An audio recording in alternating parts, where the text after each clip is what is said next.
Nagkakaangasan na naman sa Scarborough Shoal. Mga kakotsero, my goodness. Nagkabuntutan daw kanina sa Scarborough Shoal ang look at this mga kakotsero ha. Hindi na ito Coast Guard. Ito ay ang Navy na mismo ng Chinese Communist Party or ang People's Liberation Army mga kakotsero. Gray ships na ito. Mukhang nag-e-escalate na talaga ang mga ganap dito sa Scarborough Shoal, mga kotsero. Pero bago natin pag-usapan yan, as usual, tayo muna ay magbibigay shoutout sa mga kaibigan natin sa Sendwave. At kung kayo po ay nasa US, UK, Canada, Italy, France, Spain, Ireland, and Belgium, ay pwede na po ay magpadala ng inyong mga remittances dito po sa Pilipinas using Sendwave. Ang gagawin nyo lang ay i-download ang Sendwave app. Ayan, da-download nyo lang ang Sendwave app. Gawa kayo ng account details nyo dyan at ilagay nyo rin ba account details nyo at pwede na ay magpadala sa GCash, sa mga bangko at iba't ibang mga pawn shop sa Pilipinas. At kapag ginamit nyo pa po ang promo code na Coach Jared ay makakuha kayo ng karagdagang $20 free credit. Kaya mga kotsero, gamitin na po sa Sendwave for all of your remittance needs. Ayan. So, ito na nga. Okay, punta tayo sa balita. Ito yung naganap kanina. Matapos ng banggain yung ating barko last week, ngayon binubuntot na pati ang ating Navy. Take note hindi na ho ito Coast Guard. Navy na. People's Liberation Army Navy. At ang ating Navy rin dito sa Pilipinas, mga kotsero. Ito ho yung balita kanina. Pakita ko sa inyo. Yan. Ayan China forces shadow a Philippine Navy ship near disputed shoal, sparking new exchange of warnings. Ito na mga kotsero, mukhang nagkakaroon na talaga tayo ng escalation dito sa mga ganap dito sa West Philippine Sea. A Philippine Navy patrol ship was shadowed by Chinese forces near a disputed shoal in the South China Sea, sparking a fresh exchange of accusations and warnings between the Asian neighbors Tuesday. Ayan na nga mga kotsero, pabigat na yung mga ganap dito sa West Philippine Sea. Chinese and Philippine security officials gave conflicting accounts on Monday's encounter near Scarborough Shoal. Ito na. Scarborough na talaga.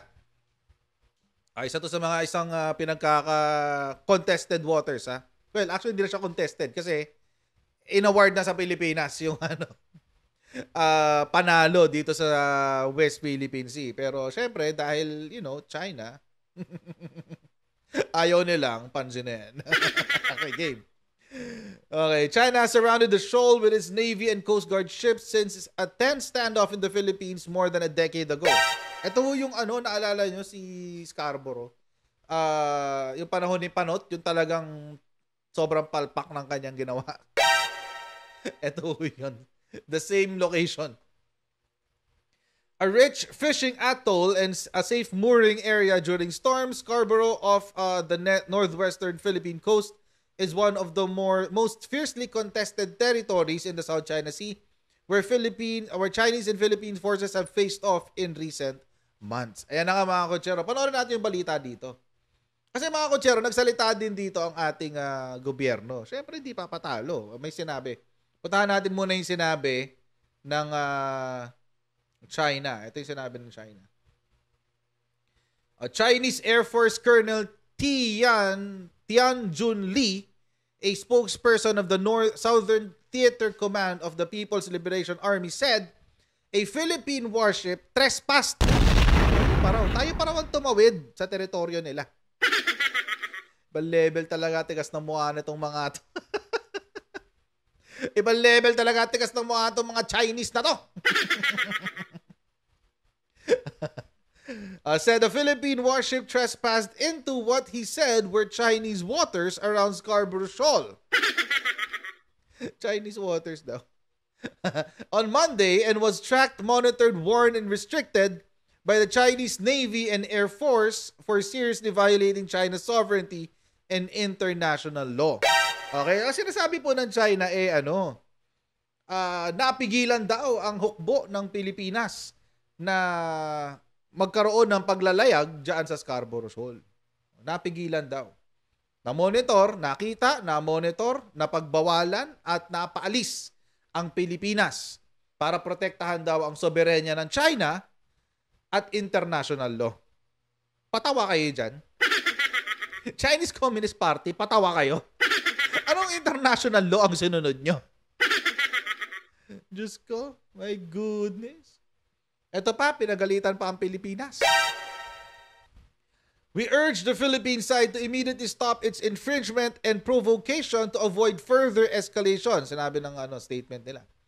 The troops assigned to the PLA Southern Theater Command remain on high alert at all times to resolutely defend China's national sovereignty and security and peace and stability in the South China Sea. Ayan. Okay, so ngayon ganito. Siyempre, sumagot ang ating National Security Council dyan. At siyempre ang ating Philippine Army, ang Philippine Armed Forces of the Philippines. Ito nagsalita ang ating National Security Council. Pero panoorin natin yung balita. Ito yung balita kanina. Ayan, panoorin natin. Habang nagpapatrolya daw sa bahagi ng Baho de Masinloc, ang BRT Conrado Yap ng Philippine Navy, binuntutan daw ito ng isang Chinese Navy warship at bargo ng Chinese Coast Guard ayon sa Armed Forces of the Philippines. Agad ni radio challenge ng Philippine Navy vessel ng Chinese warship na may bow number 571 na tumawid pa raw sa harapan ng barko ng Pilipinas. Pwede sila sa ganun, no?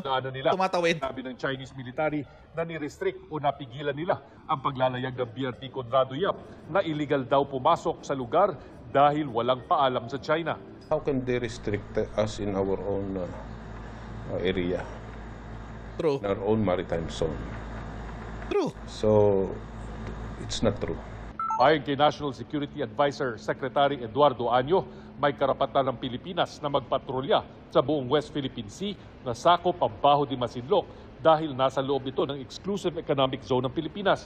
Hindi raw magpapatinag ang AFP at PCG sa mga agresibo at iligal na gawain ng China. Right. Pinalalaki lang daw ng China ang pangyayari at pinatataas ang tensyon sa pagitan ng Pilipinas at China. Babala naman ng isang security analyst, maaaring sadya talaga ang pagsali ng gray ships ng China sa law enforcement operations. Talagang napipiko na sila sa atin kasi talagang Pikon talo. ng gobyerno to talagang defiance na hindi natin tinatanggap yung napaka-expansive claim nila sa South China Sea. Sina-challenge rin nila ang Estados Unidos. Naniniwala ang AFP na hindi naman Pilipinas ang tunay na target ng China sa kanilang mga pahayag, kundi ang sarili nilang mamamayan para ipakita na kaya nilang magsagawa ng law enforcement action sa loob ng inaangkin nilang teritoryo.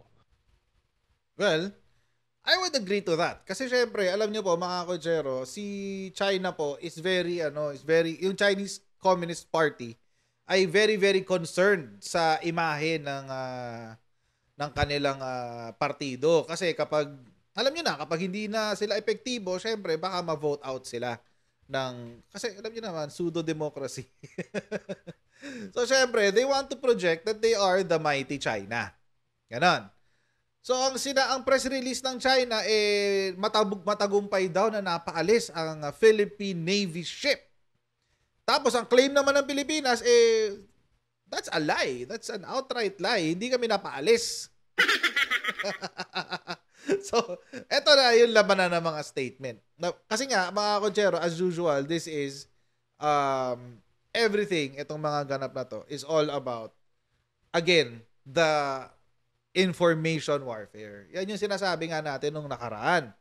Na isa po sa pamamaraan ng China ay paghiwalayin o i-divide ang Pilipino sa pananaw nila dito sa West Philippine Sea. To some extent, they are successful. To some extent. Only to a few people, a few groups of people. But, alam nyo, in general, mga kotsero, ano bang sinabi sa last survey? 70% ng mga Pilipino ay pabor na paalisin na ang mga Chinese na yan dyan. Di ba? 70% yan. Kaya 70% din daw yung pumayag sa EDCA. Yun ang sabi. Okay, pero mamaya, balikan natin yan. Puntahan natin yung statement ngayon ni National Security Council. Ito.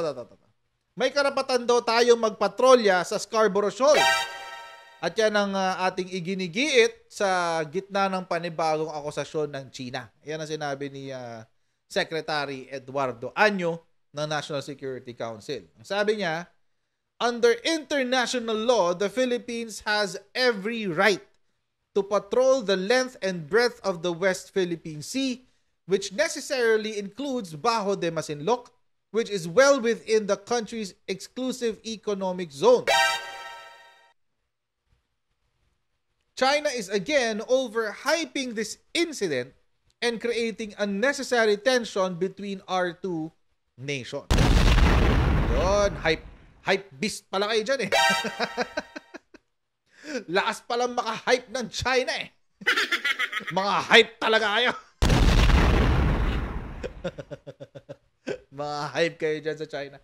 Actually, basahin natin yung buong statement. Wait, saan yung buong statement? Ito. Ito yung buong statement ng National Security Council. Ayan, National Security Council, October 31, 2023. Okay, saan na ba? Tama naman. Ito na yung binasa natin kanina, diba? Under international law. PS-39 conducted routine patrol operations in the general vicinity of Bajo de Masinloc without any untoward incident. Hindi raw napaalis, guys. Paano na yan? Chinese Communist Party. Hindi niyo pala napaalis. Fake news na naman kayo. Conducted routine patrol operations in the general vicinity of Bajo de Masinloc without any untoward incident. It did not illegally enter any space under Chinese sovereignty because Bajo de Masinloc is part of the Philippine archipelago, and EEZ Chinese vessels as usual conducted shadowing on the movement of PS-39. So nagbantay lang daw, tumingin-tingin lang, ayan, tingin sa malayo. Puro binoculars lang, ganon. So, yun nga ang naganap. So, wala naman palang pagpapaalis na nangyari. Walang pagpapaalis. So, tama ba yung sinabi ni Secretary Anyo?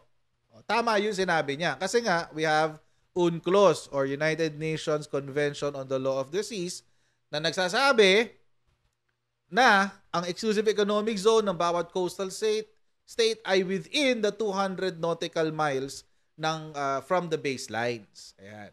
At pumirma po dyan ang Pilipinas, pumirma din dyan ang China. Pero ang China ay ayaw to pa rin yung kanilang parte. Tigas muka, kapal muka. Ganun lang sila. Kapal muka lang. China is again overhyping this incident, creating unnecessary tensions between our two nations. Nonetheless, the AFP and PCG will not be deterred by the aggressive and illegal activities of PLAN or People's Liberation Army Navy, China Coast Guard Militia in the West Philippine Sea. We urge China to act responsibly, respect UNCLOS, adhere to the 2016 arbitral ruling, promote the rules-based international order, and stop its aggressive and illegal actions in PH waters. Following the strong guidance of President Ferdinand Marcos Jr., we will protect our territory and sovereign rights at all costs. Okay. So, yan na nga yung statement ng ating National Security Council. Alam nyo, mga konchero, this is just but one of the many potential problems na pwede nating makita dito sa sitwasyon na to. Actually, etong isa ang sa palagay ko mas nakakabahala.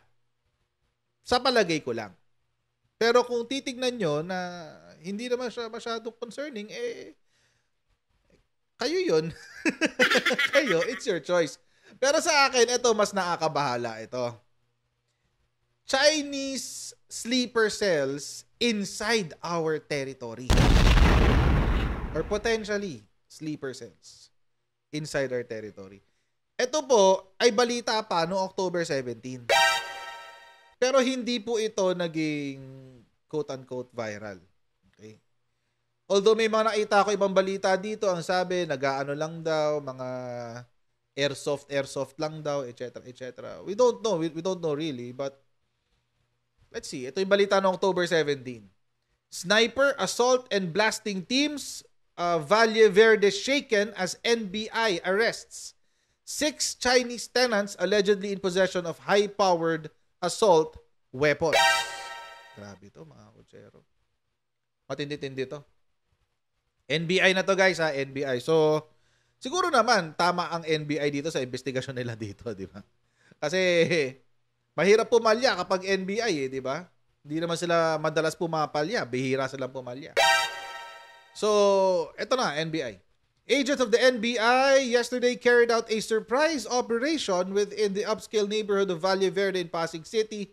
In an important security update, the head of the Valle Verde 5 Homeowners Association reported that the NBI conducted a raid, nag-raid na daw, on Celery Street at 3 p.m. on October 16, targeting Chinese nationals who were renting a property. The NBI detained tenants for further interrogation. Ano daw yung nakita nila? Ito na lang. Diretso tayo sa ano. Nakita nila. According to a babbler na naman.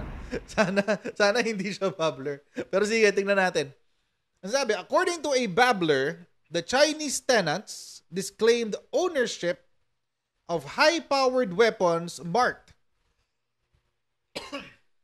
from People's Republic of China and ammunition discovered in their residence, claiming that these items belong to their security personnel.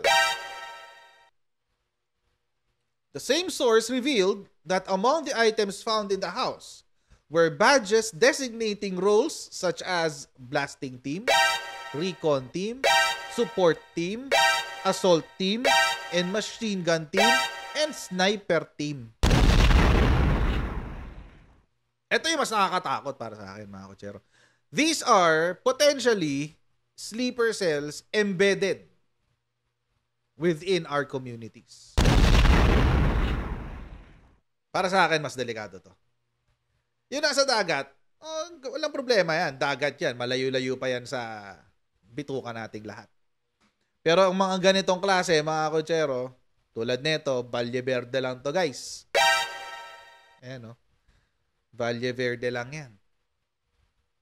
Diba? Saan malapit ang Valle Verde? Saan? Camp Crame. Diba? Diyos ko. Yan, yung nakakatakot dyan, guys.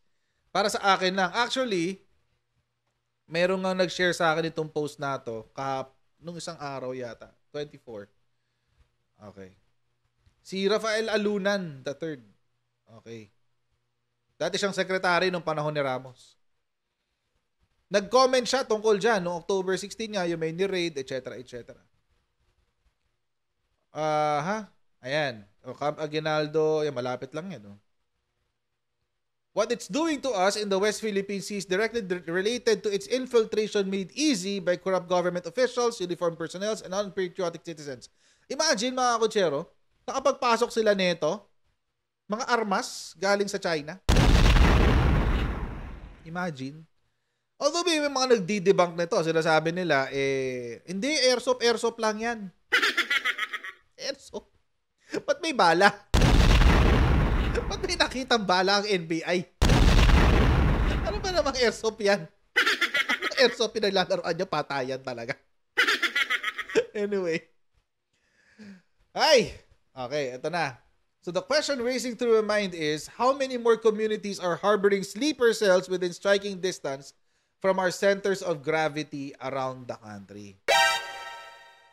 O ilang kaya? Meron na kayang sleeper cells sa paligid ng Malacanang, sa Senado, sa Kongreso, Supreme Court, sa ating mga City Hall, sa headquarters ng PNP, AFP, at iba pa nating mga, what do you call this, importanteng mga grid, sa grid ng ating kuryente. Unfortunately, the 60% yata, if I'm not mistaken, 50 or 60%, more or less, owned by Chinese. Anyway. Actually, mga kotsero, meron siya sinabi pa dito na parang feeling ko ito talaga yung strategy ng China. No? Ito. Sana yun? Ito yan. Di ba, ang daming gera ngayon ng US, di ba? Tumutulong siya sa Ukraine, tumutulong siya sa Israel. Ngayon, di expended, no? Manipis ngayon yung manipis yung kanyang military kasi kung saan-saan Ang sabi dito ni Rafael Alunan, the US has been expending its resources to help Ukraine. It's the same for Israel. At this time, when the US Congress is leaderless, America's capability to defend its allies is on the line. When the Axis powers calculate that America's national power has been sufficiently weakened, China and North Korea will make their move. That event is just around the bend. Sadly, we're still not giving it the proper attention it deserves in terms of national and civil defense readiness, unprepared to deal with hybrid warfare that's bound our way. Okay, so mga kotsero, isa lang po ibig sabihin yan. Si Russia po, patuloy po ang bakbak na sa Ukraine. Tapos, si Iran, na pumopondo sa Hamas, binabakbakan naman si Israel. Make sense now? Diba? BRICS. Si Brazil na lang iniintay natin. 'Di ba? Hindi, yung I pala sa BRICS is India. But anyway, magkatropa naman yan. Si Russia, si Iran, si North Korea. Si North Korea, mga kotsero, naghihintay lang ng timing yan, pero babakbak yan sa South Korea. At mga kotsero, recently bumisita si Vladimir Putin sa North Korea. Ano kaya mga napag-usapan doon, di ba? Ayan. Or is it the other way around? I think si Kim Jong-un ang bumisita. Either way, nagkaroon ng meeting ang Russia at North Korea. Ano pa? Si Russia nagpunta rin kay Xi Jinping. So, obviously, may nakikita na natin yung pag-ikot-ikot ngayon ng mga magkakakampi. Iran, Russia, China, North Korea. I think accurate yung sinabi ni Rafael Alunan para nung sinabi niya na unti-unti na nasa intro na tayo ng isang World War III. Ay, God forbid. And it's not because the Philippines started it. Hindi. It's not because of any Western country. Baka nakalimutan nyo, nananahimik ang Ukraine, pinasok siya ng Russia. Baka nakakalimutan nyo, nananahimik ang Israel, biglang pinasok ng Hamas. Baka naman nakakalimutan nyo rin, nananahimik tayo dito sa Pilipinas. Tapos ginugulo tayo ng China. Baka rin nakakalimutan nyo na for the longest time, nagbabanta ang China sa Taiwan. So, mga kotsero, the strategy is, itong apat na bansa na to, Russia, Iran, China, and North Korea, is pahinain ng forces. Siyempre, the resources of the states can only do so much. Diba? Ang resources ng Amerika can only do so much. So, ngayon, kapag medyo mahina-hina na ang forces dahil nakapagpondo na sa ibang gera, saka aatake ang China at ang North Korea. Kaya nakakatakot na may mga ganitong klaseng chismis. Na merong naaresto sa Valle Verde, dyan lang yan, sa Pasig. Sa Valle Verde, naaresto 6 na Chinese. Na merong high-powered weapons na ang marka ay PLA, or ito, PRC pala, People's Republic of China. May mga ammunition, may mga bala. At may mga ganito pa silang mga badge. Para saan si blasting team? Para saan si recon team? Si assault, si machine gun, si sniper team? Para saan silang lahat? So may mga sleepers na tayo sa Pilipinas, most probably. Yun po yung mas nakakatakot to. Kasi ito yung mga yung sa dagat. I mean, malayo sa tao yan. Konti lang maapektuhan dyan. Pero ito, mas maraming sibilyan ang tatamaan dito. So, buti na lang natiktikan ng NBI. So that means the government is doing something about it. And another thing the government is doing is we are keeping our strong relations with other countries. Tulad ngayong Biyernes, maikipagkita si PBBM kay Prime Minister Kishida ng Japan. Nakatakdang magsagawa sina Pangulong Ferdinand Bongbong Marcos Jr. at Japanese Prime Minister Fumio Kishida ng bilateral meeting ngayong linggo upang palakasin ang relasyon sa pagitan ng Pilipinas at Japan. Okay? The two leaders will hold a bilateral meeting to discuss areas of mutual concern such as political, security, economic, and development cooperation as well as people-to-people ties. I think magiging priority dito mga kotsero, ito, security tsaka development cooperation. Bakit? Kasi 'di ba dalawang proyekto na ng China ang kinancel dito sa Pilipinas, yung dalawang Riles. Yung isa yung North Trail tapos yung Mindanao Railway, kinancel na pareho. Bakit? Kasi yung mga Chinese na mamumuhunan hindi nagtuloy. So anong gagawin ngayon ni presidente? Makikiusap siguro siya na kung pwede si Japan na lang ang magpatuloy. Di mas maganda. Diba? Bullet train ang peg. Sana. Kaya yun. But, this is really important, no? Ako, mga kotsero, I'm not really keen on a war scenario. I don't think anyone is. Wala naman siguro may gusto ng gera. I don't think China will also want a war. Palagay ko lang yun. But, they're really promoting it. Gusto, sinasabi nila, binabanggit, etc., etc.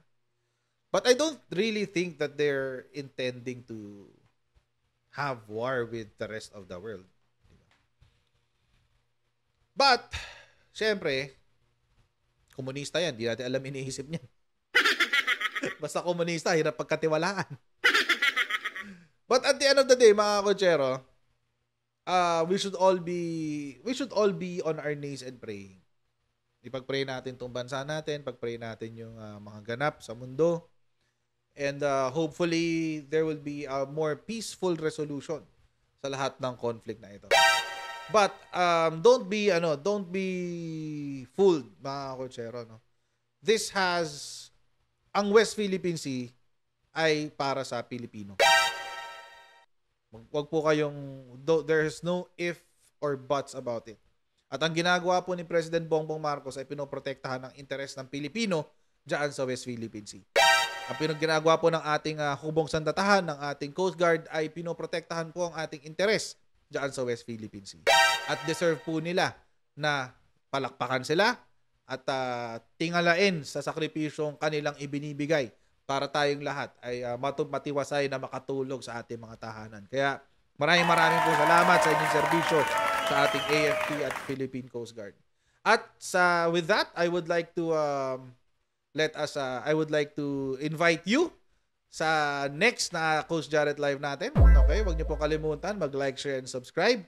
And follow na rin po tayo sa ating Facebook page. And God bless all of you and I'll see you in our next video. Bye everyone. See you. Bye.